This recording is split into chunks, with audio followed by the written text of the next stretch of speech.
At this time, I will call the Marshall City Council meeting to order with the Pledge of Allegiance.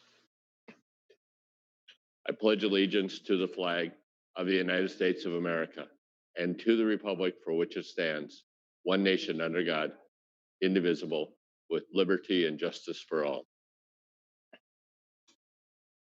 To welcome everyone here this evening and those that are participating in this meeting by distance, we are still under our emergency operations plan, so the members of the city council are connected by distance individually, so they can participate in the meeting in that way. Because we're not all present in the same room, I will ask the city clerk to take the role of the city council. Airburst. Here. Member Schaefer. Here. Stephen Meister. Here. Glenn Kohler. Here. Rhonda Kramer. Here. Russ Labatt. Here. Jim Lozinski. Here. Thank you. The council is all present. No one absent. At this time, pineapple is your Man, like pineapple, you choose my tongue as well.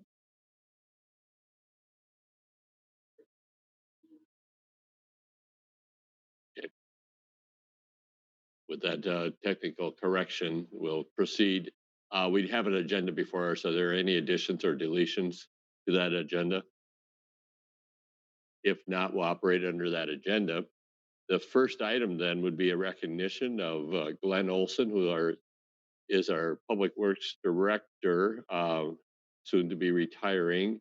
And this recognition is being provided by United Community Action Partnership. So at this time, I will call on Kathleen Amick to make this recognition, and Glenn is present at this point also. So Kathleen, if you'd use the microphone there. Thank you, Mayor Burns, council members. My name is Kathleen Amick, and I'm with Community Transit of United Community Action Partnership. I'm the Transportation Director, and I'm here today with Nick Leske, our Operations Administrator, and our Chairperson for our Marshall Area Transit Advisory Committee, Ted Stamp. And it is our honor to be able to present Glenn Olson with the Community Transit Friend of Transit recognition and award. We really appreciate it. I think my time with Glenn has been a long journey, and our journey started, I think, within a week of him coming on board here at Marshall and us holding him captive in a bus, journeying around and seeing the streets of Marshall. And so he saw it through the view through the windows of a bus and seeing all the different streets that we could go down and many of the streets that we struggled to go down, and providing service for our residents here in Marshall. And so that journey began there, and we moved on to needing storage facility for many of the buses that as our service began to grow, and it grew rapidly for a while. And he saw our vision of needing more and more storage and the growth that could happen with our public transit here in Marshall. And he helped us to realize that it's not just a roof and four walls that we needed. It was something that really could help function as a dispatch center, bus storage, and really improve our operations. So he was very instrumental with his leadership and his knowledge and being able to build a facility that we currently are utilizing and have utilized for almost 15 years now. Been quite a while. And then moving forward after that is we, as a public transit system, had a vision to start a route in in a smaller city in Minnesota that had never been happened before, and we still are one of the smallest cities in Marshall in the state of Minnesota that's been able to support a route system. So once again, we got Glenn on the bus. We we did circles around Marshall, and we looked at places. I identified places for bus stops and how we were going to have access to those bus stops, and definitely worked very closely with Glenn in the city of Marshall and many of our partners as we grew. We created more partners and we worked with the residents. And so we've had a very successful run of our route system here in Marshall, along with our dial ride. And as we continue to grow and move forward, Glenn has been a very outspoken person at our area transportation partnership meetings supporting public transit. And we have gained a lot of respect, and Glenn has gained a lot of respect on that partnership also as City of Marshall. And now we're working on putting in bus shelters in many of our bus stops through that partnership, and he has definitely been very instrumental. So I'm honored to present this, and I would like to, Ted, would you like to say anything as our chairperson of the transit area? And I know you work very closely with Glenn also. Yes. Yes, I can step away. Yeah, I think it will pick you up. Yeah. I could just say thanks to Glenn. I've been with the Southwestern Center for Independent Living for about 14 years. And since I've been there, I've known Glenn a long time, since the time I came to meet him in his office. And I was just able to talk with him about many issues with respect to accessibility all over the community.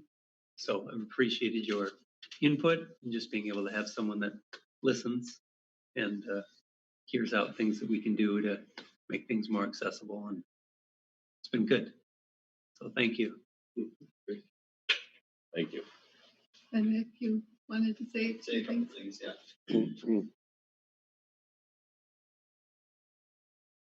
I've only been around for, it'll be 5 years now in May. So knowing each other that long, you've been a vital cog into what has transformed into what we think is a good working system here in Marshall. And that has also helped us in our other service areas, extending, into 8 counties in Southwest Minnesota. We've taken some of that groundwork that you laid there and helped to improve transit in other communities and throughout the county. So we really appreciate that, Glenn. Thank you. Very good. I have to say a couple words, of course. First of all, this was an absolute surprise to me. It's really appreciated. Going back, there's 2 people, both Jeanette Aguirre and Kathleen Amick. And Kathleen said it correctly when she said that they had a vision. She said that twice. It's easy for me to take a vision and get the accomplishments of what has to be done in the field to accomplish those visions that you have had, you, Jeanette, and your staff. These people are great to work with. We've done a lot of things here in Marshall, but it all comes from teamwork. You don't do it yourself. I certainly don't do it myself. But when you see a vision and the people to work with, it's easy to get these kinds of things done. It might take 20 years, but it's easy to get those things done. And I really appreciate this. Thank you very much. Thank you, Glenn. The earlier this week, and Glenn, what a well-deserved recognition. Earlier this week, the area transit did receive their new bus, and Sharon, do you want to introduce the concept of the bus and the logo on the bus? Yes, as part of our branding project, and this was presented, of course, at the State of the City of ways we would implement the new brand. One of the examples was putting the brand on a transit bus. And so Nick and Kathleen worked with the city really hard on this through their vendor and replicated what was shown to our community as how we would implement it. So we're really proud of this. Kyle's in a little bit's going to show a video We said from the beginning, this is not just about the logo. This is a really good example of how we're embedding the logo throughout our daily lives. And we're especially proud of the brand and how this is going to be implemented through United Community Action Partnership. And the tagline as well, I think really speaks well of what they do on a daily basis, which is connecting people from one point to another. So I'll have Kyle show that video.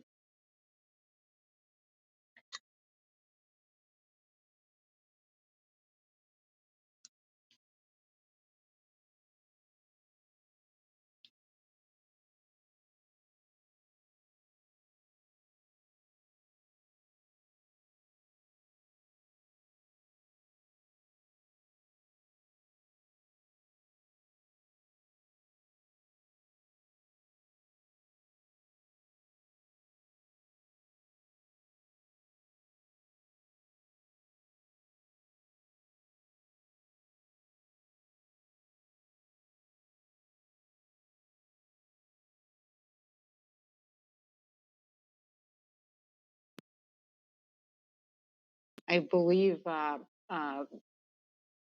Community Transit talked about hopefully getting this fully on the road, maybe towards the end of this week, but for sure by next week. So hopefully we get to see this in the community fairly soon. So we're really proud of it. So Thank you, and thank you to United Community Action Partnership. So thank you. With that, we'll move on with our agenda to agenda item number 3. This will be consider the approval of the minutes of the regular council meeting that was held on April 28th, 2020. So the council does have the minutes of that meeting. Are there any corrections to note at this time? If Jim not, Lozinski approved the minutes. I'll second. motion by Jim, seconded by John. We'll move to a vote. Kyle, would you take the vote? Yes. It's hard to hear Kyle right now, Bob. Schaefer, Yes. Steve Meister, Yes. Glenn Kohler, Glenn, Yes. Rhonda Kramer, Yes. Russ Labatt, Yes. Jim Lozinski. Yes. And the motion does pass. We'll move then to agenda item number 4, which is a public hearing. This is a public hearing on the Buffalo Ridge concrete addition. We'll have the public hearing. Then following the public hearing, once it's closed, then we will consider the resolution that would relate to the final plat. So I will call on Jason Anderson, Director of Public Works, City Engineer, to conduct this public hearing. Thank you, Mayor. Attached in your packet, I think you've got a copy of the preliminary plat and I think also the final plat for Buffalo Ridge Concrete Addition in Marshall here. The driving force behind this plat proposal is the City of Marshall is working to resolve some drainage concerns in the vicinity of the area of this plat to accommodate the construction of some normally dry ponding areas and affiliated stormwater piping improvements. The city's reached out to Buffalo Ridge to discuss acquisition of some property. So you'll note Outlot A is that odd-shaped lot. That would be the location where one normally dry basin would be sited, and another would be in the park across the road, and they'd be linked together by a pipe. So to accommodate that, we approached Buffalo Ridge about platting this area to set up the property for appropriate transfer of ownership. This has gone through the Planning Commission, and they recommended his approval as well, and I would entertain any questions. Thank you, Jason. As part of the public hearing, has there been any written input from any neighboring property owners? No written input from neighboring property owners. We did meet with property owners a while back, though, to discuss proposed improvements, but related to the plat, no input that way. Utility companies have been made aware. There is an alley in the adjacent subdivision that's got a lot of utilities, and we have made communications with them. Okay, thank you. Part of the public hearing, input from the city council.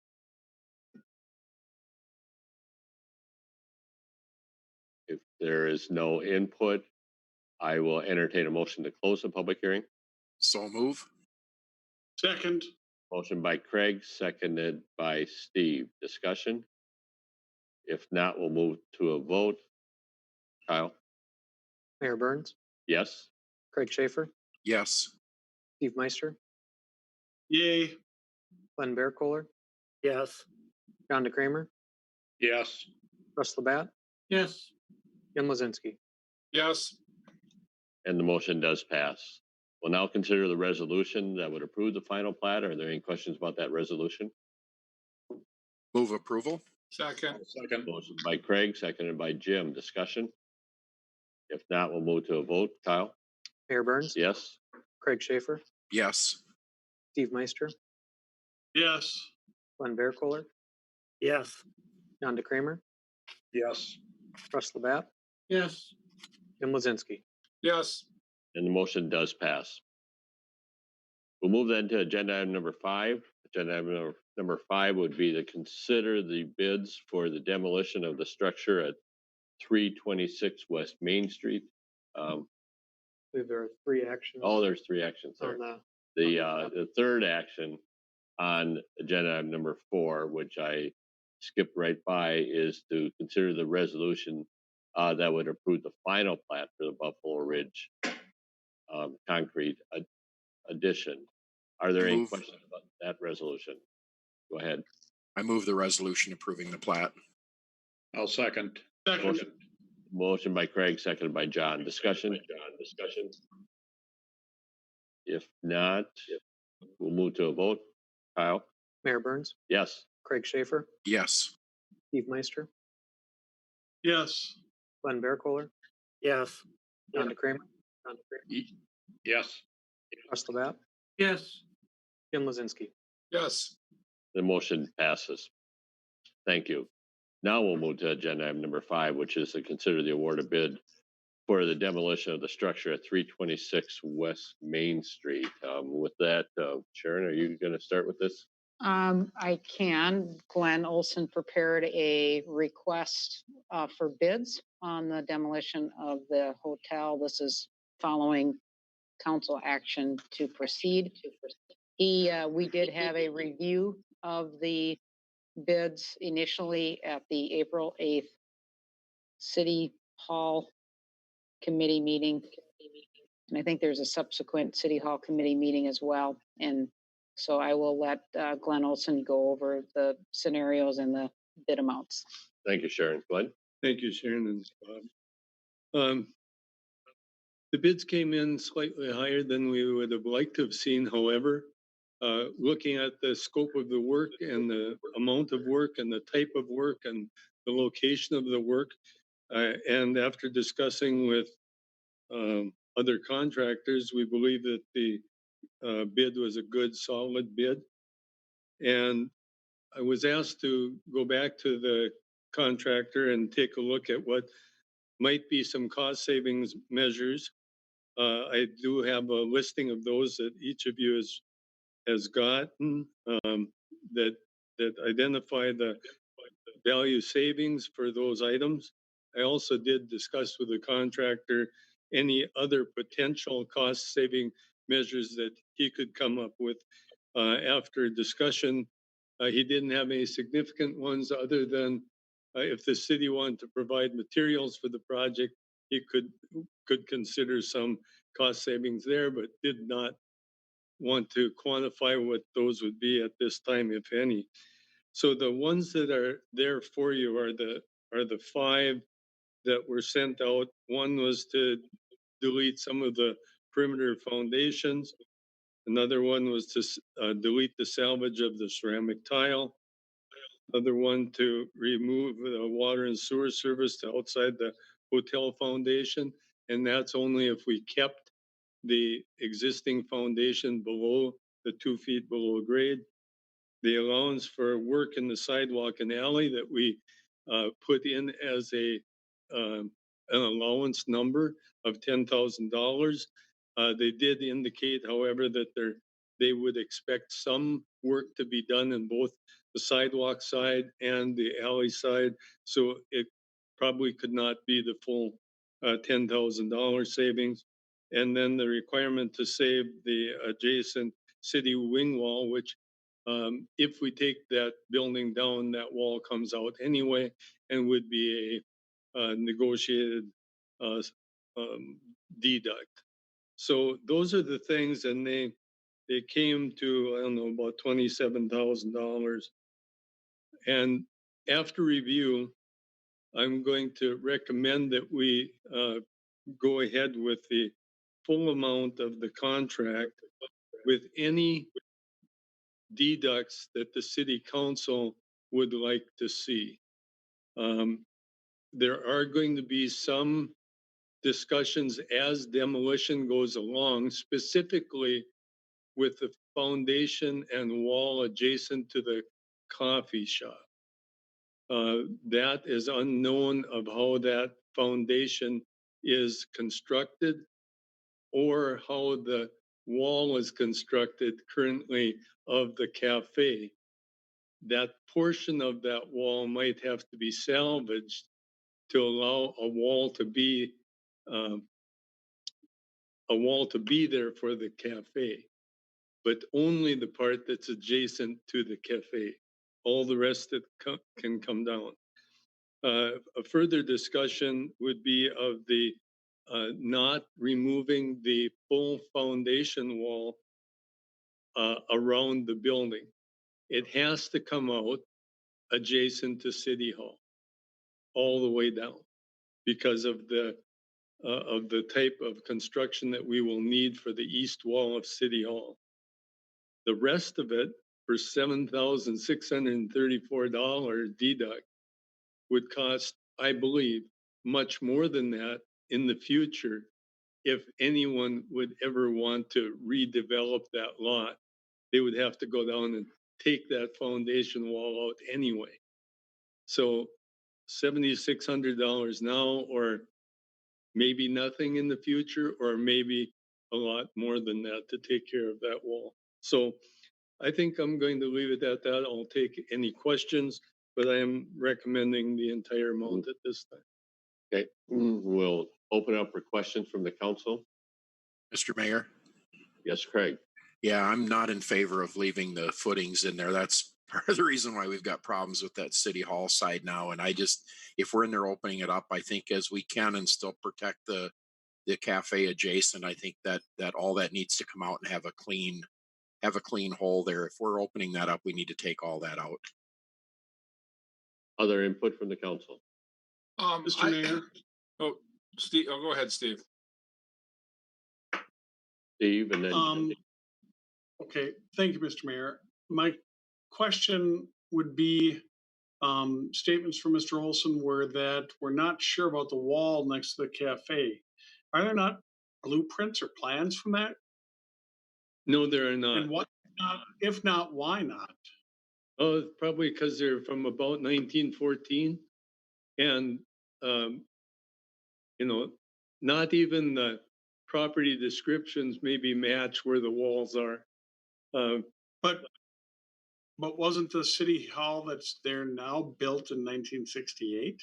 Yes, but we're talking about the wall on the east hotel of the hotel. And the hotel was built in 1914? Yeah. Holy cow. About Okay, that age. And Jim? So they didn't have to keep records back Go ahead. then? Okay. Jim? if Sharon, if you could explain, 'cause I know the $400,000 price was out there and we had this conversation at the City Hall committee meeting. If you and Glenn could maybe go into where that number came from and where this number came from, so the public has a better idea why this is quote unquote maybe a titch higher than what it's supposed to be. I could start on that, and Sharon can jump in, because that number was provided about 2.5 years ago or so by a pick from the air cost of what we thought it might be, related to the other demolitions that we have done in the past. So for instance, the old high school, or Block 11, or we had several demolitions on the Block 11 project. And that's where that number was picked from. We also wanted to keep that number as low as possible because we did use that number in negotiations with developers that might want to redevelop the property. And so that's a number that was always used. And it's been years ago, and it was hopefully a low number at the time. Understanding where the building is and how it has to be torn down and how we have to protect adjacent properties makes a real big difference on what that estimated value would be. It would always be nice to have at least one other bid to make sure that they were comparative. But in checking with another contractor, after he saw the bids, he thought that was about $100,000 under what they would have bid for the job. So that made me feel a little better anyway. Sharon, do you want to add anything to that? I think that explains it quite well, so I don't have anything to add. And Jim, anything more? When we had this discussion at the committee, the consensus of the committee at the time is that this has been an eyesore for, Russ helped me out here, but 40 years, give or take. And that is time that this chapter to that building, that lot does come to a close. We were hoping maybe some of the deducts would be greater. They're not. So, I think we go forward with the whole, my recommendation, or I'd make the motion that we go forward with the total bid to award the bid at the total cost and remove this building. Motion by Jim. Is there a second? I will second that motion. Seconded by John. Discussion? Mr. Mayor, just a question. Can Annette or Sharon, somebody enlighten us how this is going to be paid for? Sharon, you can start.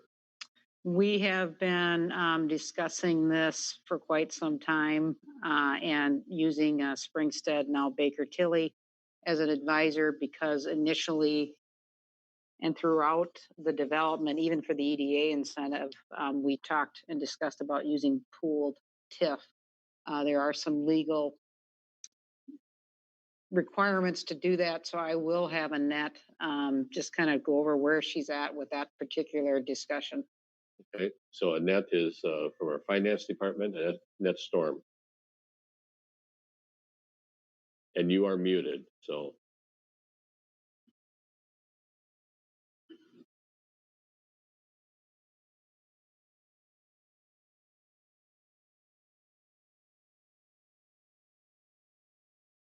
It may be back to your audio when you went in to make sure that you asked it to use computer audio.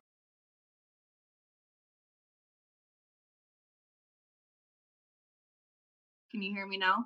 Now we can, yes. Okay, perfect. Okay, so the funding for the hotel, I am working with Michaela Hewitt at Baker Tilly. We have a couple of different options that we can use. And so we just wanted to make sure we have all the legal actions taken before finalizing that. Sharon did talk a little bit about the pooled TIF. So that is one of the agenda items later in the council packet. We're hopefully going to declare the building blight and substandard. So if this property in the future ever wants to be redeveloped, we can try and recover some of those costs that we have into the property. Another avenue is if City Hall funding, when we're all said and done, if we don't use all of the bond proceeds that we have for City Hall, if we don't use the contingencies and we just have some funding there, we could also use that. And so we hopefully in the next week or so, we'll have a more finalized idea about what money we're actually going to dip into. And I know when we had the City Hall committee meeting last week, I'm trying to remember which council member asked about a grant. So we are looking down to see if a redevelopment grant could possibly be used in this aspect. So I do have Baker Tilly doing some research on that to see if it would fit for this. So I do have some pools that I can take out of. It's just making sure we have all the ducks in a row and we're using the best the best tools that we have. Thank you, Annette. Other input from the council? I have a few questions here. Yes, Glenn. We're going to be acting on a resolution tonight about declaring the building blighted and substandard, and that's for development purposes. So am I to understand that we're still looking at the possibility of developing this property or having a developer come in and build something there? Or are we looking at making it a grassy area and parking?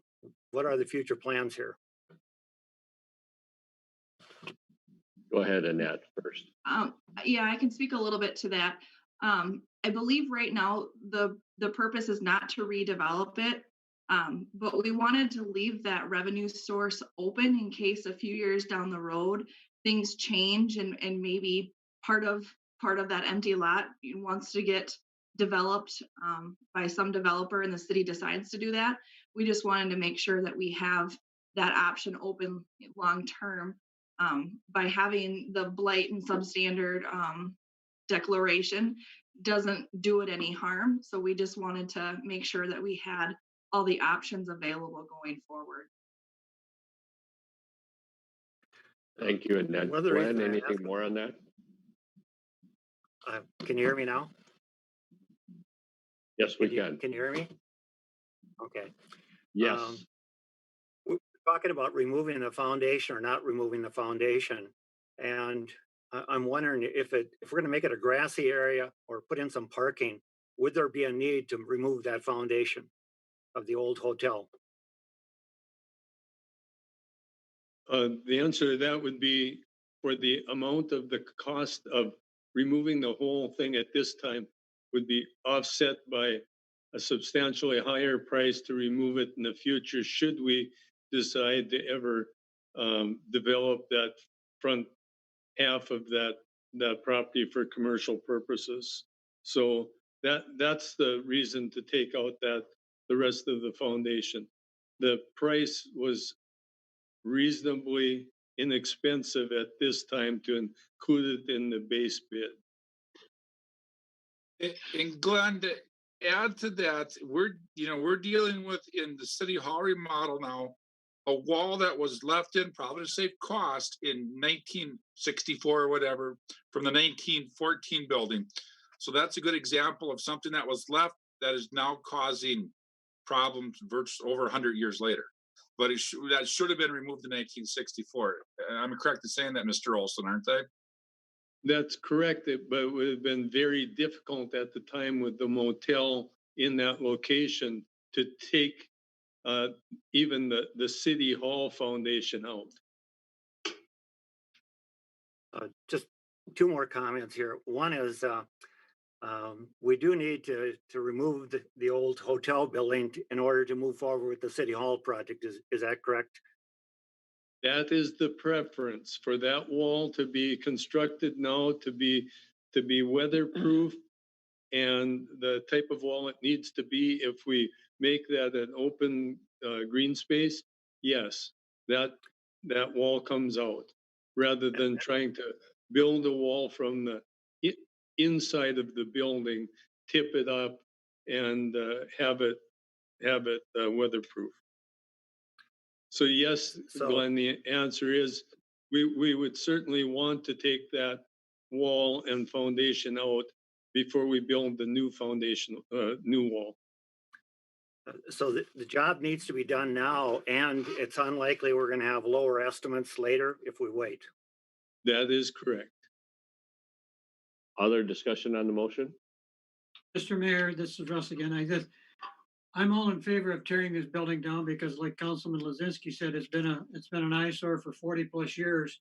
I'm just very uncomfortable that we don't have a more, pardon the pun, concrete financial plan in place to pay for this. And I make reference to our Freedom Park bathroom. You know, we approved $130,000, and then a couple of weeks later, then we have to bond for it. So I'm not in favor of going forth with this at this time because we don't have a concrete plan to pay for it. So, but I am in favor of tearing the building down. So I'm talking on both sides. But you know, it's just I wish we would have more concrete on the financial aspect of things. Other discussion on the motion? One other question, Glenn, do you have an estimate of if this is approved by the council, start time and duration of the demolition? Yes, the contractor is ready to go forward. First of all, we have to get all the insurances and bonding in place to do that. I would expect that they'd start by the 1st of June-ish and be done by the end of July. They're given 60 days after the notice to proceed by the city. Okay, thank you. Any other discussion on the motion? Yeah, If Mr. not, Mayor. we'll move to a vote. Steve? Go ahead. This, I would say the same thing as Russ. I am totally in favor of tearing that blighted eyesore down, but a little concerned about the funding and where we're going to get it. So I'm not sure I'll vote in favor of it the way it is now, but I do agree it needs to come down. That is all. And Annette, would you clarify what you had said previously about the adequacy of each of the funding sources that you mentioned, first with the pool TIF? Mhm. Yeah, so we do have the funds in the pooled TIF. We could simply just do an interfund resolution to finance the project. However, without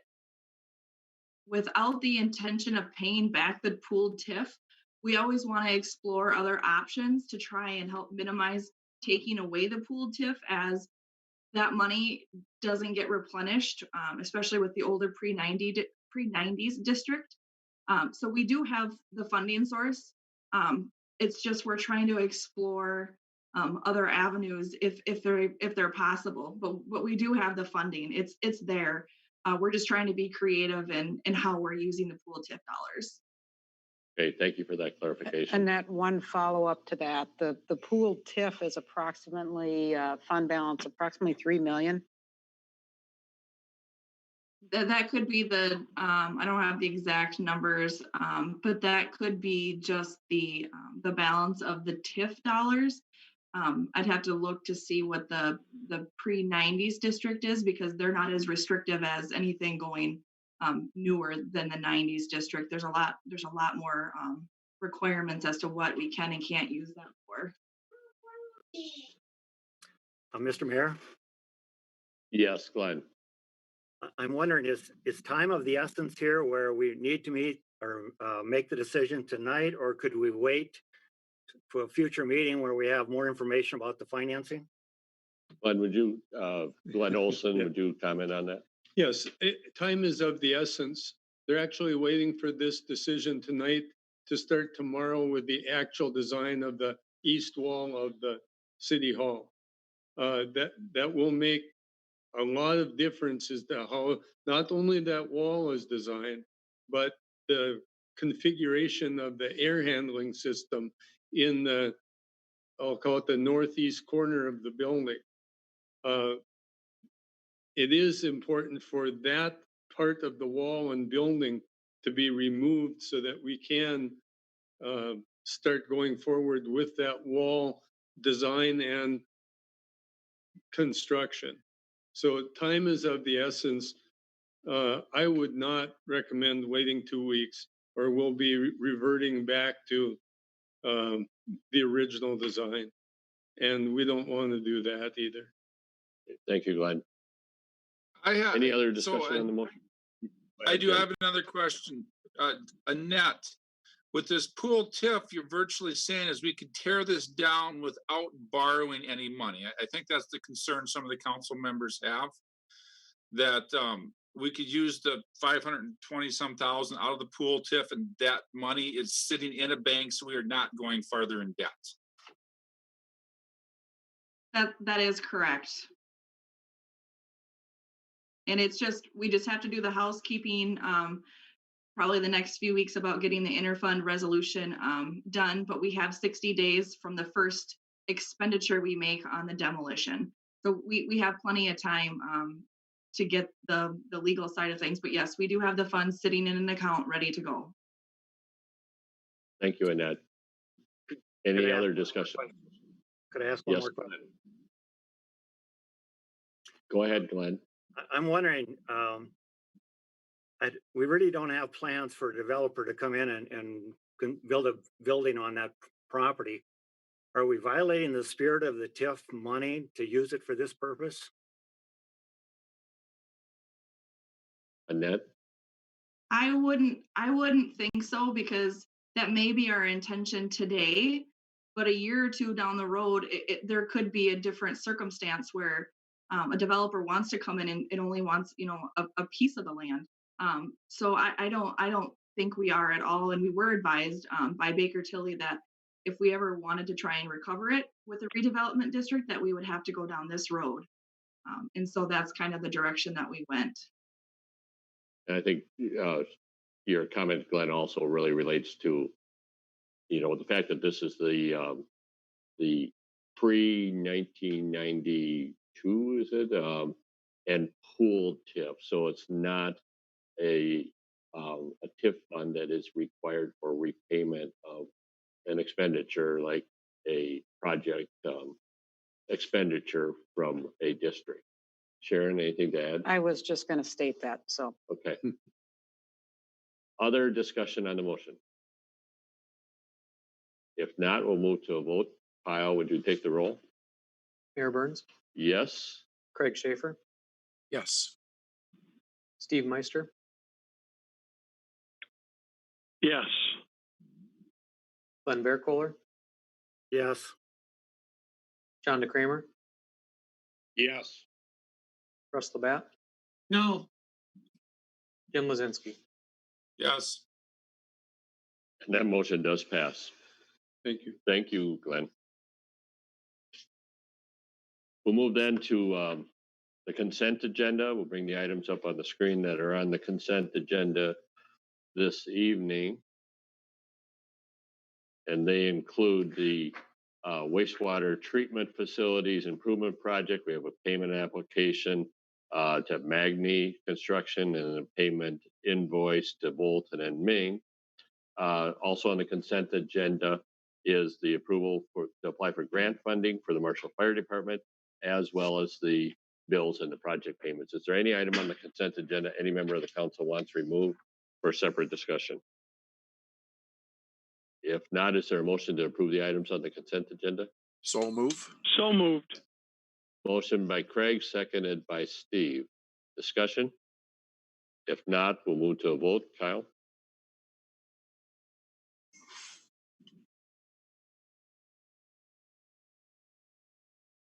Alex, am I live? Okay. Mayor Burns, Yes. Craig Schaefer, Yes. Steve Meister, Yes. Glenn Kohler, Yes. John Kramer, Yes. Russ Labatt, Yes. Jim Lozinski. Yes. The motion does pass. We'll move to agenda item number 10. This is to consider the resolution providing for the issuance. Oh, excuse me. We have the tabled item, agenda item number 9.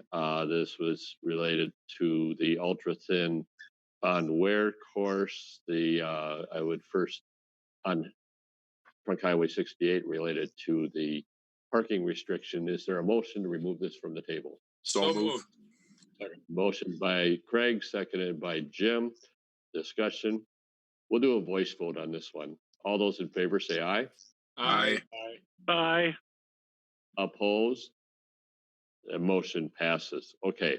So the agenda item on the table is the resolution that would approve no parking along Trunk Highway 68 from Channel Parkway to Trunk Highway 59 North. This was tabled at the last meeting with the request to solicit any input from any of the property owners along that area or along that road. So with that, Jason Anderson. Thank you, Mayor. So as you mentioned, we brought this to the council at a prior meeting. The item in front of you is a project that MnDOT's got in 2022. It's a really thin surfacing project, mill and overlay type of project that they're going to complete. Along with it, they wanted us to consider a restripe between 59 and 68 out to the diversion channel. Currently, it's striped for a 2-lane highway with parking on both sides. They wanted to consider a 3-lane configuration with a center turn lane and no parking. When we brought it to the council asked if we had any input, and we did not at the time. So we sent a letter, and that's included in the packet to solicit input. We only heard back from one property owner, and they indicated that they did not have a concern with the proposed striping. So I'll entertain questions as necessary. Any questions for Jason? If not, then I would. Mr. Mayor, Yes, Steve. my question would be, so we sent out a letter, or we actually physically made contact or attempted to make contact with all the businesses on that section? Jason? We mailed the letter to each property owner adjacent to the highway. We did not go door to door. And the letters were just standard USPS mail, or were they return receipt or certified?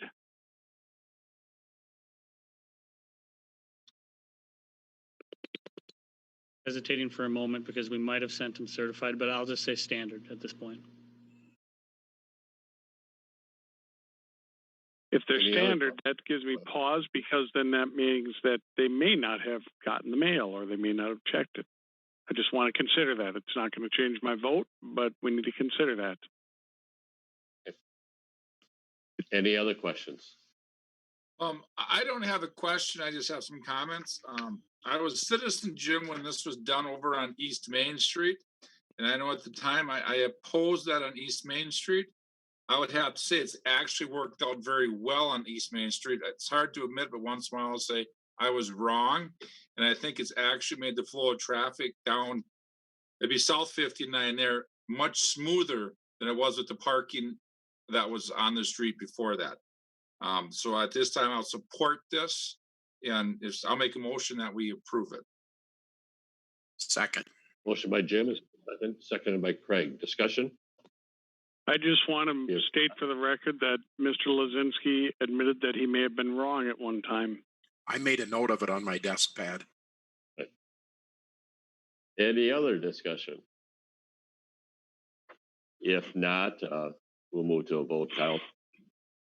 Mayor Burns? Yes. Craig Schaefer? Yes. Steve Meister? Yes. Bear Kohler? Yes. John Kramer? Yes. Russ Labatt? Yes. Jim Lozinski? Yes. And the motion does pass. Thank you, Jason. We'll move then to agenda item number 10, the resolution providing the issuance and the sale for the city's general obligation bond series 2020B. Annette, I'll call on you. Thank you, Mayor. The resolution before the council tonight providing the issuance and sale of the city's general obligation bonds 2020B is comprised of 2 street reconstructions, an abatement bond for the Freedom Park bathroom replacement, equipment certificates that will fund the SCBA pack and mask replacements, a dump truck, and then the utility revenue bond for the 2 stormwater projects for Legion Field, Buffalo, Ridge Basin, and then the Merritt Dry Pond outlet piping. If you would like to follow along, if you would turn to page 97 in your, 97 in your packet. This schedule would show what the $2.6 million bond, how it would be financed, funded to pay back. On the left side, you can see the principal, the interest, the total that we would need for 105%.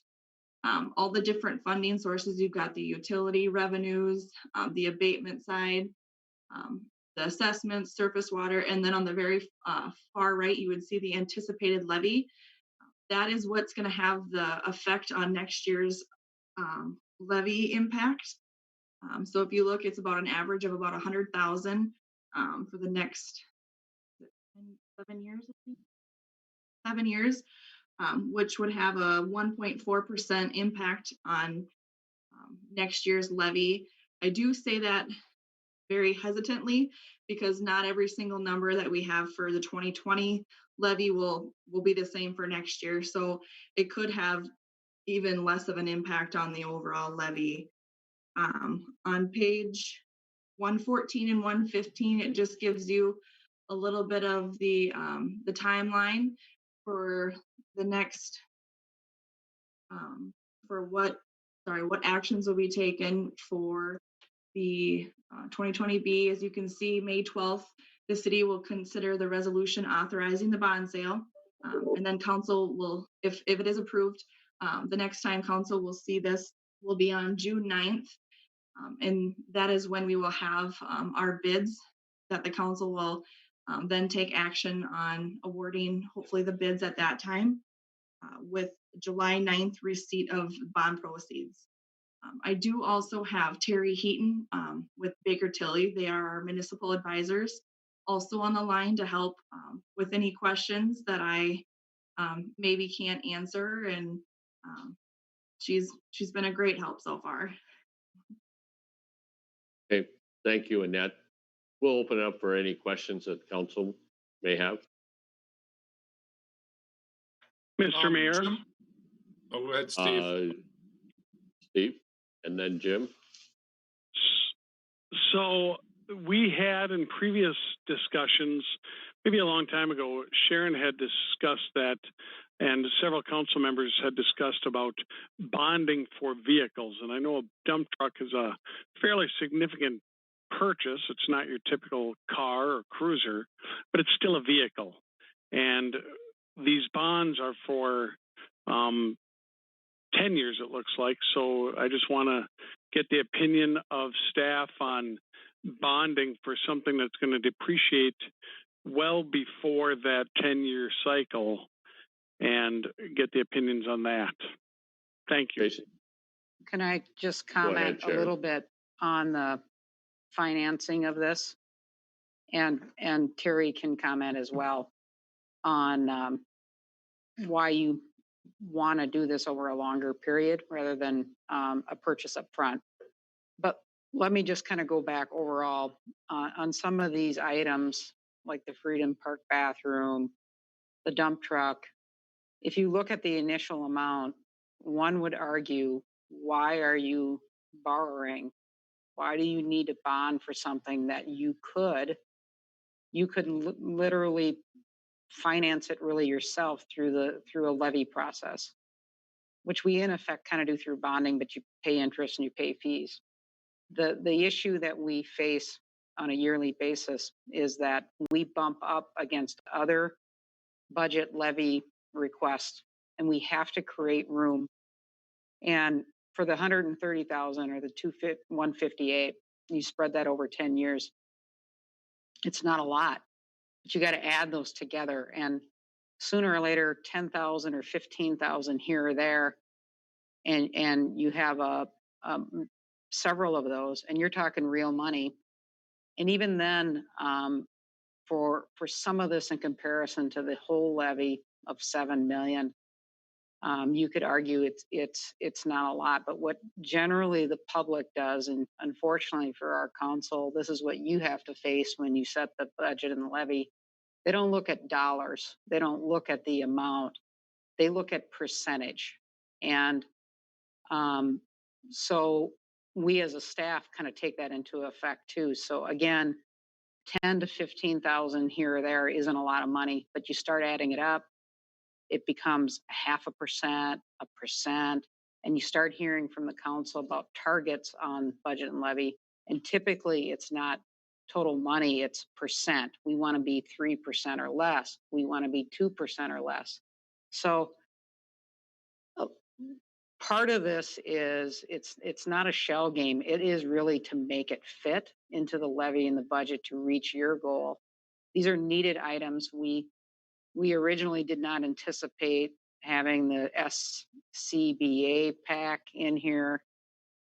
it resulted because we did not get a AFG, Assistant Firefighter grant. That was maybe ill planning on my part. I really thought we could be successful. We should have had maybe a rainy day fund, so to speak, for that, but we didn't. And so kind of collectively, again, it just creates little things together, create a lot of pressure. So I just wanted to talk a little bit about why some of these would appear to be smaller items or in bonding. I mean, eventually our goal is to get away from equipment certificates altogether. We're trying to get street mill and overlays as part of the levy, that we're building up that fund balance, and long term we're going to try to continue to build up some fund balance to not have to do even these. We're not there yet. I think Annette can comment on the plan, which was done back in 2018 by Abdoik and Myers, which kind of promoted the use of looking long term and using a variety of factors to do less bonding. It's going to be 10 years or more to get to where we need to be. And so I just wanted to kind of bring that up, and I don't have any comments on the dump truck itself. I'll leave that to Jason to answer questions. Jason, you want to, part of Steve's question, I think, was the life cycle of the dump truck. Yeah, the truck that's being replaced is 20 years old, so it is a long-term investment if you want to look at it that way. Okay. Steve, And with the anything more on equipment, that? and just to clarify, Steve, too, there are different payback schedules for the different elements of the bond. So the equipment certificates are actually only 7 years. Typically, we try to do 5, but when I was kind of projecting out future levies, it kind of increased a little bit more than I would like for next year. So we just kind of spread it out over that 7 years. And with the dump trucks, life being longer than 10 years, I felt 7 years was acceptable. And same with the SCBA masks. I believe, don't quote me on that, but they're well over the 10 years too. So the difference between when we bond for like a vehicle, the useful life on a vehicle could potentially maybe only be 4 or 5 years. So bonding for those doesn't necessarily make sense. And when we go through our budget cycle, since we only had 400,000, when you start talking 150,000 for one piece of equipment, it takes out quite a bit of the other smaller equipment from other departments. So it's kind of just taking the different equipment and figuring out, how we can finance and make it work with the money that we have. Can Terry also comment a little bit about the, spreading this out over a period of years? Sure, Mr. Mayor and members of the City Council.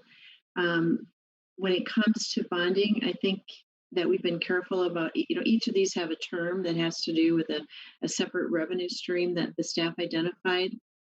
When it comes to equipment certificates, sometimes when you have a downturn, that some folks are anticipating a little bit of that coming up. We see communities who might otherwise not issue equipment certificates go through a cycle where they do, and it has to do with shoring up the levy a little bit in the years where there could be reductions in tax base.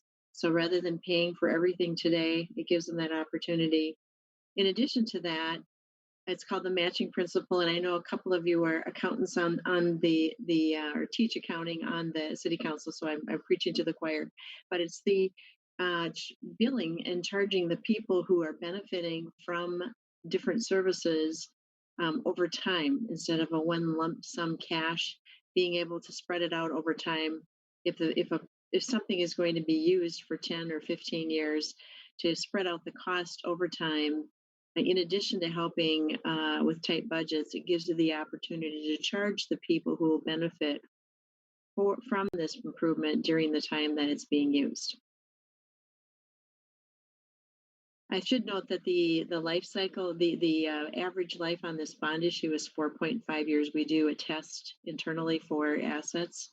And in this case, if it has a life of over 4.5 years, then to go ahead and issue debt for that is acceptable. So what we're saying is, as long as the assets being financed have a life of over 4.5 years, you can bond for this. And as was said earlier, they have a life of over 10 years. Thank you, Terry. Other input from the council? I have a quick question, and I'm just looking at a couple projects on here where we haven't necessarily accepted bids yet. I'm just wondering, I'll just use First Street as an example. What would happen if for some reason that project comes in, let's say over budget, and it does not get approved? What happens to that bonding money at that time? So what would happen is potentially, Terry, you could correct me if I'm wrong. Potentially, if you have a similar piece of equipment, you could potentially reallocate it to a different piece of equipment, or whatever funds were remaining will go to pay back the debt service. So we have another month to revise numbers. If any information that we have today can be revised, it's an asterisk, and it's just moving estimates around. But at any time, you can take bond proceeds, and if they're too much, you can reapply, transfer them to the debt service fund, and pay off the bond faster if the bids are not received till well after the bonds are issued. Thank you. Other input from the council? If not, you have the recommendation. I would entertain a motion. I move approval of the resolution for the issuance of the bonds. I will second. Motion by Craig, seconded by John. Discussion? If not, we'll move to a vote. Kyle? Mayor Burns, Yes. Craig Schaefer, Yes. Steve Meister, Nay. Glenn Kohler, Yes. John Kramer, Yes. Russ Labatt, No. Jim Lozinski.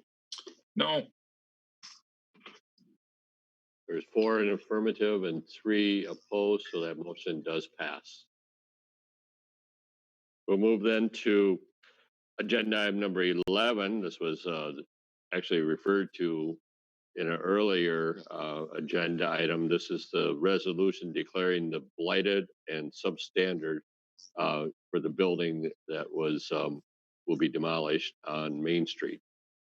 With that, Annette, I'm going to call on you again. Do you have this? Mayor. Or? Yep.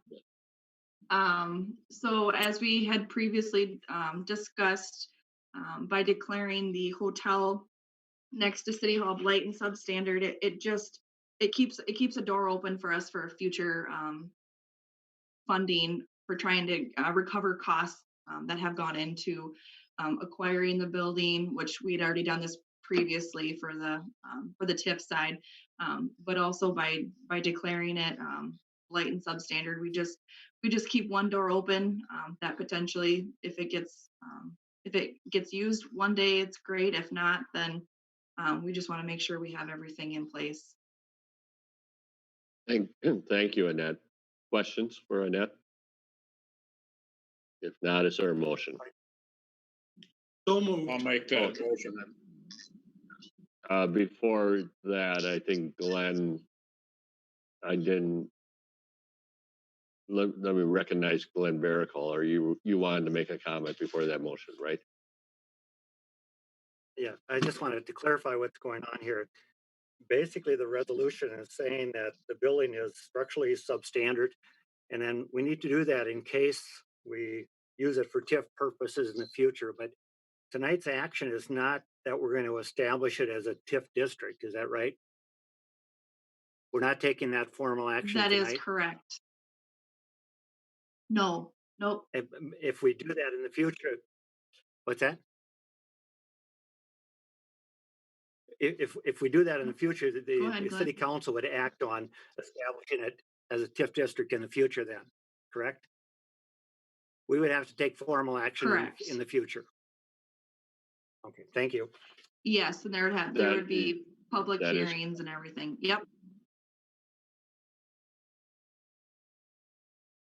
Okay, Any other input from the council? Now I entertain a motion. So moved. One more. I'll make that motion. Motion by Jim, seconded by John. Now discussion on that motion. I have a question regarding. Is there any paragraph discussion? number 4.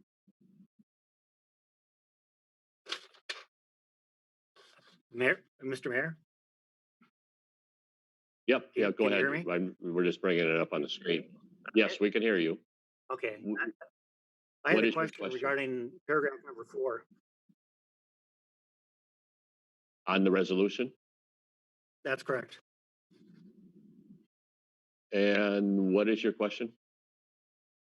I think in that paragraph, it talks about working with a developer. There is no developer in this case, right? It's the city is involved in the demolition of the property. Correct. I know that's probably standard language there, but I mean, does that need to be changed, or should we just leave it the way it is? Because I think in the statute, it talks about either a developer is going to be removing it or the city itself is going to remove it. And in this case, the city itself is removing it, correct? Correct. That is correct, yeah. Yep. And as to whether it needs so to be in there really or not, I guess that would be it would be a legal question. This is the same resolution that we've used the last 2 times. So I just want to be consistent and make sure that the language was the same was used. So Dennis, ask you to respond to that. I think Glenn's point, and I'm looking at it on the screen here, is the end with the put a period at city and then delete or was done by a developer under a development agreement with the city. Which 4 paragraph are you talking about, Mr. Mayor? The 4th one, whereas, or there's a number 4 paragraph on the 2nd page. No, it was back to the first page. Yeah, That that's talks the about one. The 4th is a mirror. Which one? The number It's the 4th 4 paragraph on the 2nd page. on the 2nd page. Yeah, on the 2nd page there. Yes. Oh, I think that paragraph should be left in there. It gives the authority to the mayor and the city administrator. Should a developer be identified to allow for the development of a development agreement? So I recommend that paragraph 4 remain in the resolution. That's fine. Okay. Any other discussion on the motion? If not, we'll take the vote. Kyle? Mayor Burns, Yes. Craig Schaefer,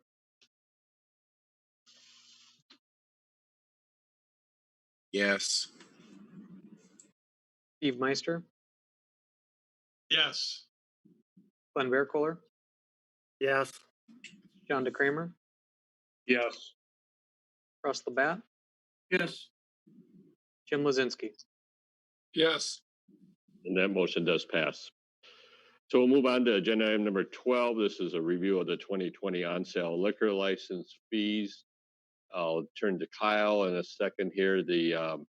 Kyle has provided the total listing of the on-sale licenses that we have, and these the reason this is on the agenda is because all of these properties or businesses, due to the governor's order, have been closed. And I think the question is whether or not to reduce the amount by the prorated length of time that those businesses would be closed by the state executive order. Kyle? Thank you, Mayor Burns. As you indicated, we're reviewing the council is going to review the license fees tonight. A couple of points that I wanted to bring up. Both myself and I'm sure Administrator Hansen and the council have been contacted by several of these businesses on if there's options that the city can take to maybe help them out in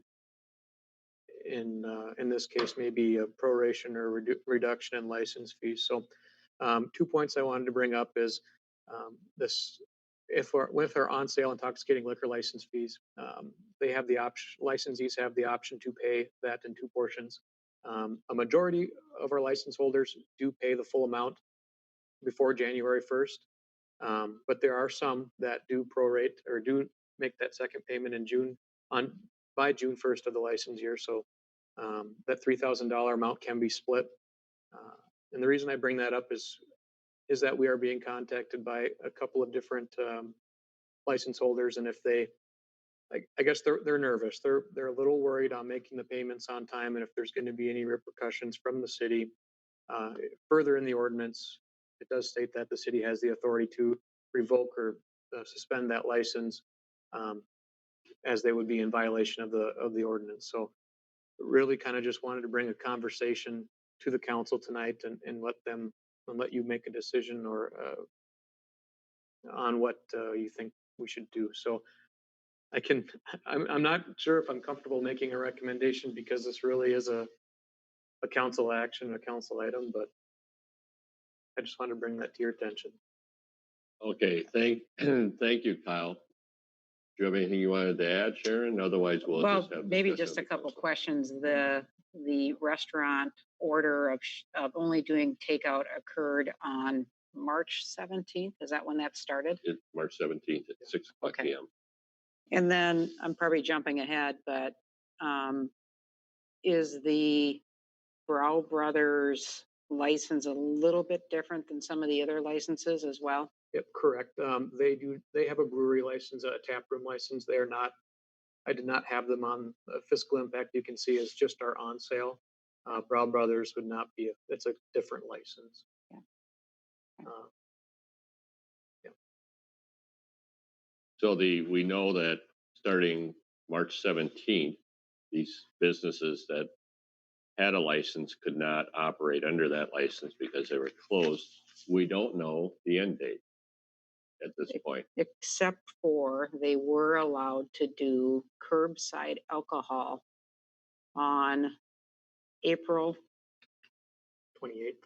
28th. It's probably not the same as full-fledged operations, of course, but that's something to think about too.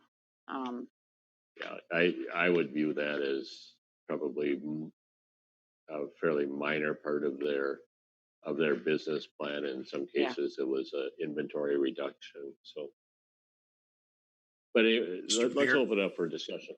Council, yes, Mr. Craig. Mayor. So Yes. two points on this. I guess first point is that I think we should allow for those who haven't paid their second half, just a moratorium on collecting, and then look at also, also doing a prorate for the period based on, we could divide it into 52 pieces and give them a per week. I think that's only fair, but I think for sure a moratorium on collecting until they're able to go back and actually do legitimate on sale. I'd be Jim Lozinski here. I support what Craig said. I know he goes 52 weeks. I was going to suggest prorate by the day, calculated out by 365. I know, Sharon, you mentioned curbside pickup. That was just for beer and wine. I think if you talk to the bar owners, their bigger profits are actually in the mixed drinks. So I would, yeah. So I would take it. I would recommend prorated from March 17th by the day until the governor allows them back to work, which we don't know when that's going to be yet.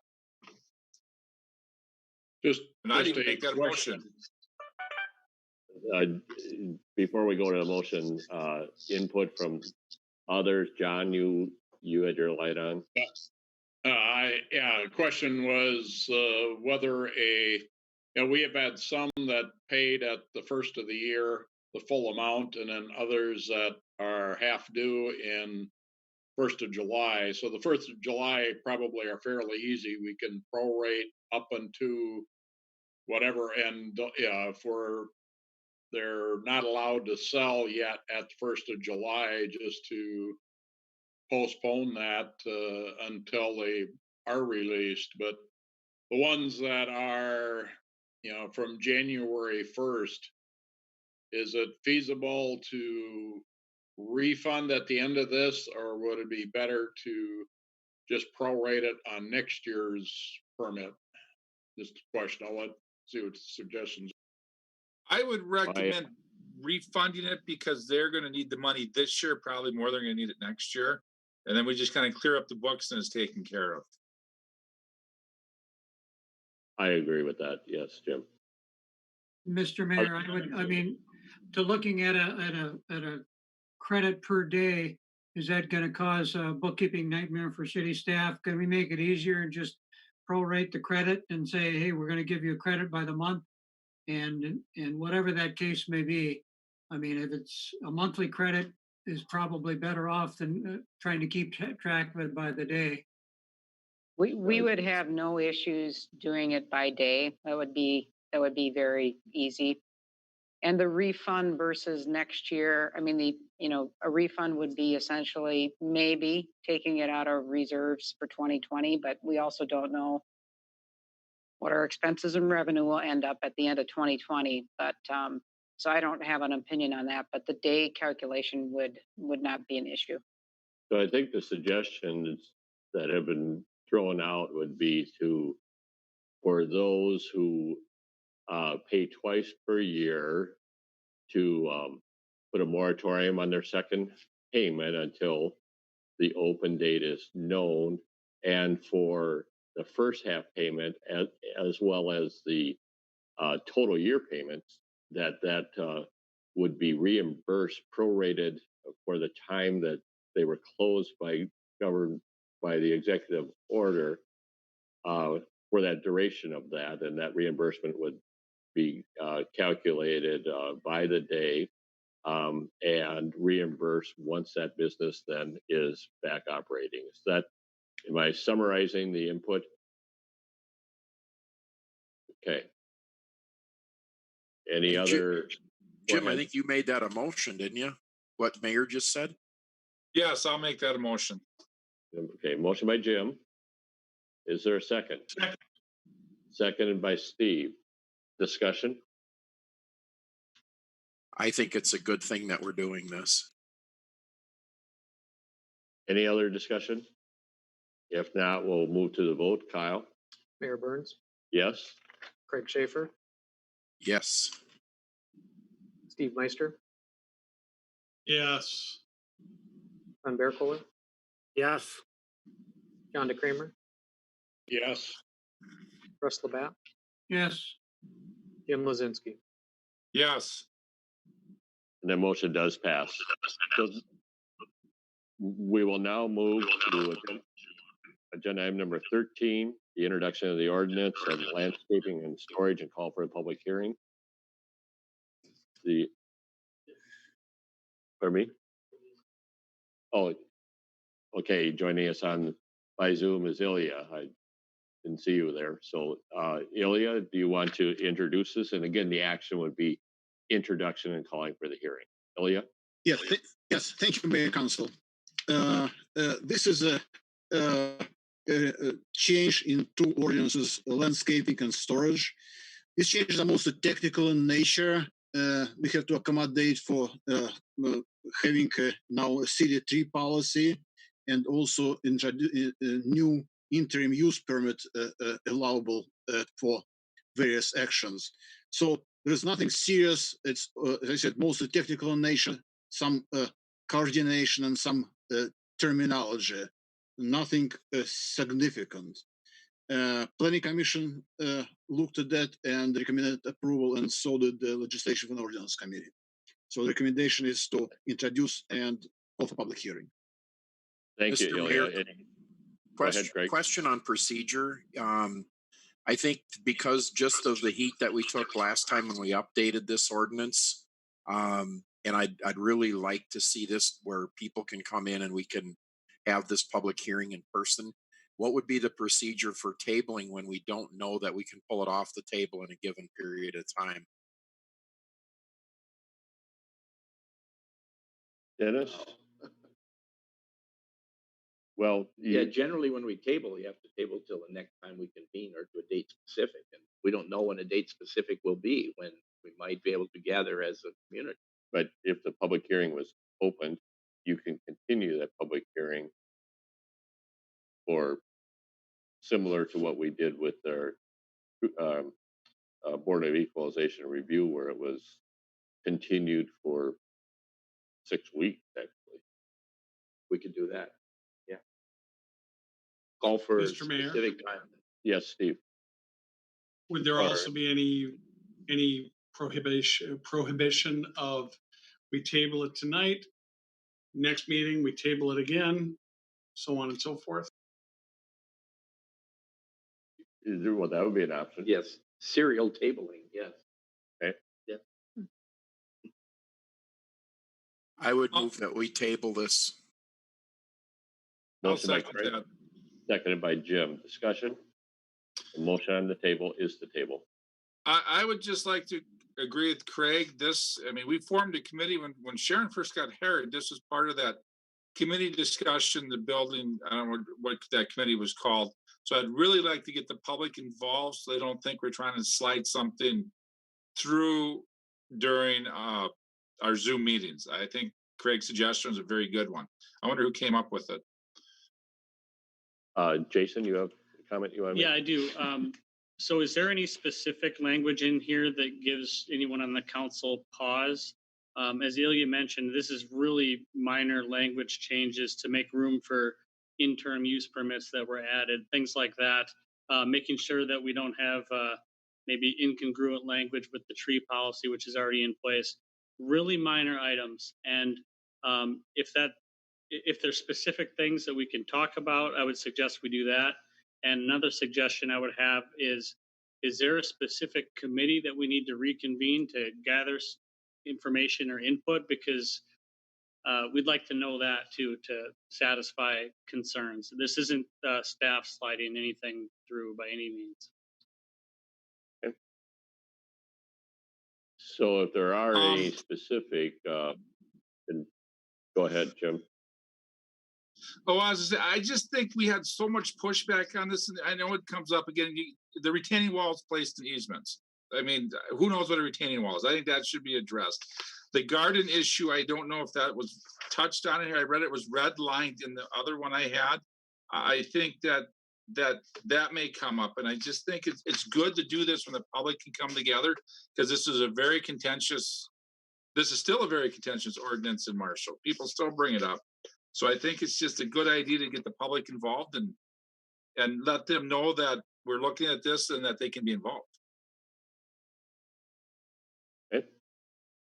And that is the reason for the motion on the table to table. Any other discussion on that motion? If not, Kyle, would you take the vote?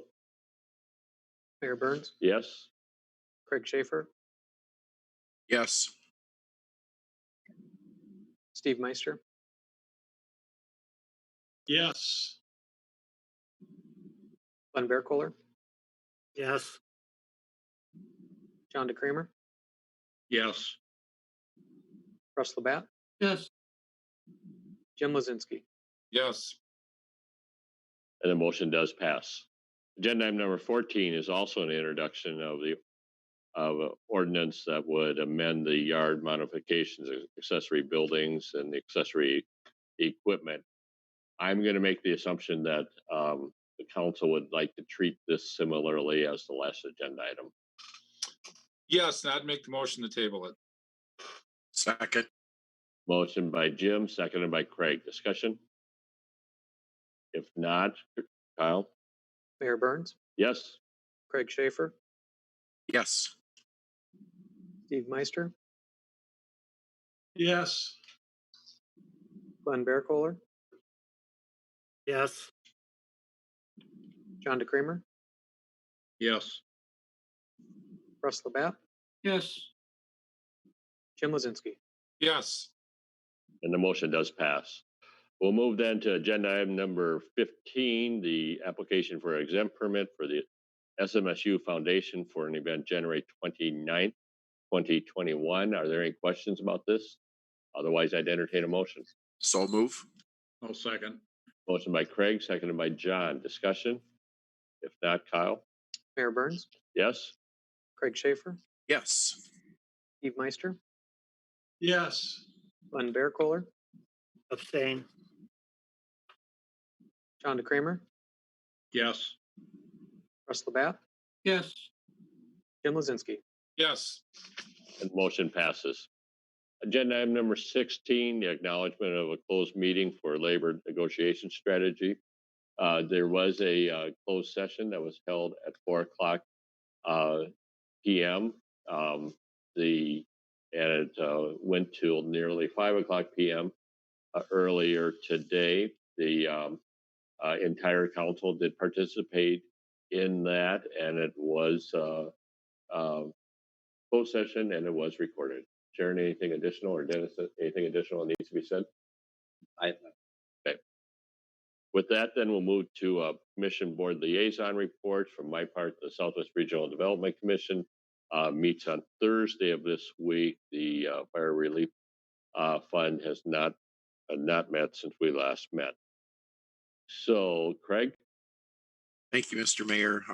Mine have not met, but we are meeting with some of the amateur sports groups through the Southwest Amateur Sports Commission to talk about criteria and plans for reopening, hopefully soon. Okay. Steve? The Community Services Advisory Board and Cable Commissions did not meet. EDA did meet. We made some changes, which I'll give John something to talk about, and he can expound on those. And Glenn? Planning Commission is not meeting this month, but Housing Commission met yesterday. Right now, Parkview Apartments is under a lockdown to protect the health of the tenants. We did approve, or the commission approved the payment in lieu of taxes for the coming year. They're working on revising the financial policy. We'll be voting on that at our next meeting. And one of the more important items here was that because of the CARES Act, there's a temporary moratorium on evictions, as well as a moratorium on fees and penalties related to non-payment of rent. So far, only one resident hasn't been paying the rent. All the other residents at the current time are paying the rent. That's all I have. Okay, thank you, Glenn. John? As far as Ways and Means did meet, we awarded one scholarship to a fireman scholarship, and I'll let the fireman handle the formal announcements on that. Honestly, Steve, I didn't look up too much in EDA, so I'd have to kind of drawing a blank on that right now. MMU has started the preliminary interviews for replacement of general manager. We have Zoom interviews this week to narrow the field down. There's 5 applicants that we're reviewing right now, and they're going through and doing Zoom interviews through this week. Okay, thank you, John. Russ? Library Board met last evening. As expected, COVID-19 took up considerable conversation. Library staff has been able to make a lot of changes in their operations. They're undergoing a complete inventory. They're looking at installing a drive-up window, and they're already looking at taking a draft of the 2020-21 budget. The other 2, Police Advisory Board and Convention Visitors Bureau, have not met. And Jim? The only one of mine that met was the City Hall Committee. We worked on moved on the action of that today, and City Hall remodel is still on schedule. So that's all I have. Okay, thank you. We'll Mr. move Mayor, then to the next. Yes. On the EDA, if you want me to. Go ahead. So we did have public hearings on sale of the land and Parkways 2. We also made a decision to approve Parkway 2 purchase agreement, block 4, lots 10 through 13 to UCAP.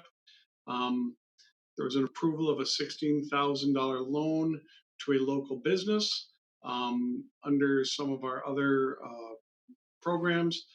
We also approved up to $61,000 to UCAP to fund existing SCDP applications. And we ratified amending the COVID-19 emergency loan program to make it a little bit more accessible. And that is the high 10,000-foot view. Okay, thank you, Steve. We'll move then to council member individual items. So Craig, let's start on your end. Thank you, Mr. Mayor. Just real quick, I wanted to touch on for the community out there. I've been involved as a liaison to the incident command group at Avera Marshall, and I just want to let community members know that the amount of work and effort that all of the staff and doctors and everybody at Avera in the entire Avera system, and actually in the Southwest Minnesota with the Southwest Health and Human Services, the Southwest Medical Coalition, all the clinics and providers, there's an amazing amount of work that's going on preparing for the our fight through COVID. And just want people to understand, as these things start to open up, it's really, really important that people pay attention to the guidelines and take reasonable and available protective measures, because this, even though we open up, is not a sign that the fight is over. And these people have done a tremendous job of putting things in place to take care of us. God forbid that we get sick, but we still need to help out to keep this thing under control. So things starting to soft open doesn't mean business as usual. So, people have faith in what's happening in the community, but also continue to do our part. I'm so proud of the businesses. I know it's tough. There's a lot of people doing a lot of hard work right now. And as city council members, I know our administration and staff are working hard every day. We feel the pain of our businesses that are either substantially restricted or not open at all. And we hear you and we support doing this right. And we're still following the governor's orders as we have to. But people, as a community, let's keep pulling together and keep doing the good work that we're doing. Okay, Steve. So my individual items, we are still trudging along at the hospital. We are starting to see and I'm starting to see a lot of people walk into businesses without using the masks. And I'm going to put my doctor hat on here. And I know that there's a lot of controversies about masks, but the masks are for the asymptomatic carriers. So if I'm a carrier and I'm talking to Mayor Burns or Mr. Schaefer within close proximity, I can be shedding that virus and not even know it because I don't look sick. When I'm wearing it and you're wearing it, we're protecting each other from each other, basically. And is it perfect? Absolutely not, but it's the best we've got with this virus. According to the website today, there's up to 20 cases in Lyon County, and 2 counties south of us, it's got over 1,300 cases at last checks. So we've got a storm surrounding us. So I just want people to be cognizant of that and keep that in mind. And remember, this virus is a scary devil, and so we need to take it seriously. That's the bad news. The good news is that tomorrow the Air National Guard is going to be flying over Marshall in support of the hospital workers, the healthcare workers, the first responders. And so get out there. I think it's between 12:30 and 1, I think. Correct me if I'm wrong. Alex has probably got that information right on the top of his finger.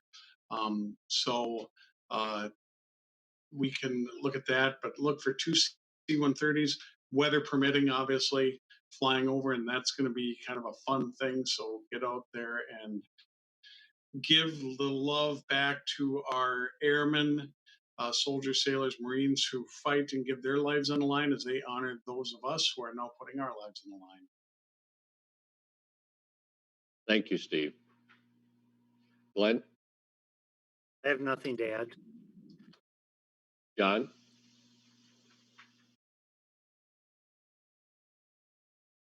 John, you're muted. All right. Thanks, Steve. Just for the update on EDA, covering for that. Other than that, I have nothing. Russ? Just a couple of questions. One for Jason. Freedom Park bathroom status. When we awarded the bid, I think Preston told us that it was going to be the current bathroom was going to be demolished within a week or two. That's been probably at least 3 or 4 weeks, maybe longer. And then my other question is, Dennis, can you give us an update on the Maha contract? That's all I have. Go ahead, Jason. I can start with that. The Parks Department is running and administrating that project, so I don't have a specific update on that, but I did just speak with Preston a couple days ago, I think it was yesterday actually, about that project, and there was a slight delay with materials, I think. So with that delay in materials, I think it pushed back their schedule a few weeks. So that's the update on that project. So they're a little behind. I think they're looking at end of May now for getting that going. Jason, excuse me, but weren't we told a week or so ago that all the materials are here? I'm unsure. I do think they had a slight delay, and this just popped up, and that's why he called me yesterday to ask about the 4th Street construction schedule and any conflicts that there may be and what we need to do to work those out. So I think there's some form of delay going on. We're kind of working off my shoddy memory here. So. And Dennis. Thank you, Russ, for the reminder. The Maha contract was submitted to the Maha board on time, but with everything going on, I'm not sure that they have met, but I will follow through with Mr. Johnson. Thank you. And Jim. I just want to piggyback a little bit on Steve and Mass, and no, I don't have a doctor's hat, but I just would like to remind the public, when you go out there, and I'm using my son as an example because he works at Menards, when you're yelling or calling these young essential workers like my son names because he's asking you to wear a mask at the front door of Menards, that's not fair to those kids. So think of when these people ask you to wear these masks, these are just young people doing their jobs, trying to enforce a company policy and helping you with your health. My son has been called some pretty ugly names, and it's discouraging. So I just want to bring that up to that. Let's be kind to each other and just put the mask on. It's not that big of a deal. I look better with one on anyway. And then also with Steve, I would like to, the healthcare workers out there. I have a daughter now who is a nurse up in Duluth, and to show them support, like the flyovers and stuff, means a lot to them because what she has to endure, because she's working up in Essentia there, just with what she puts on every day for her PPE is amazing. I don't know how she does it. So I think to get out there and look at those airplanes and cheer on these essential workers, be that Hy-Vee wearing their masks, or at Menards, or at their nurses and CNAs and janitors, I think is very good because they are going out there risking their health for our betterment. And I don't know how we can say thank you enough to them. So that's all I have this evening. Thank you. And the only thing I would add is as we go through this, and it's been said several times that this has been kind of unprecedented, unpredictable, we are getting a really good support from the League of Minnesota Cities on the resources that they're providing to the city, all cities that are members. And it's really timely, and it is really helping with a lot of the local decisions that not only Marshall, but every community needs to make. So I just wanted to acknowledge that we're getting a lot of support from the League of Minnesota Cities at this time. And with that, we'll move on to staff reports. Sharon? I appreciate Council Member Meister's comments on mask and the virus itself. I also recall the last video that was done by the mayor and Dr. Meister talking a little bit about testing and the accuracy of testing. I will provide or submit here via email a really good article about testing, especially at meat packing plants. This was in the Star Tribune on Saturday. And I think it illustrates kind of the differences of what's happening. And we were told by public health